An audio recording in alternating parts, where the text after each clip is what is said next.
To process a transaction, navigate to the Process Transaction tab.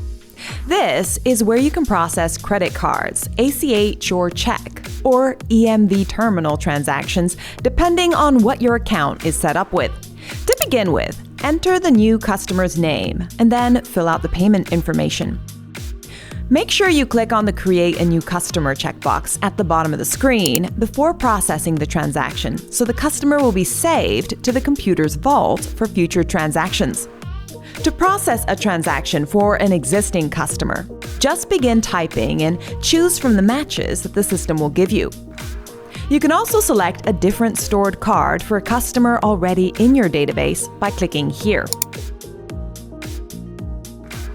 Enter an amount to process and ensure there's an email entered in the email field so that the customer receives a receipt. The Custom Fields section and the Transaction Details section both allow you to add more information to the transaction, which will be stored with the transaction details in your reports page.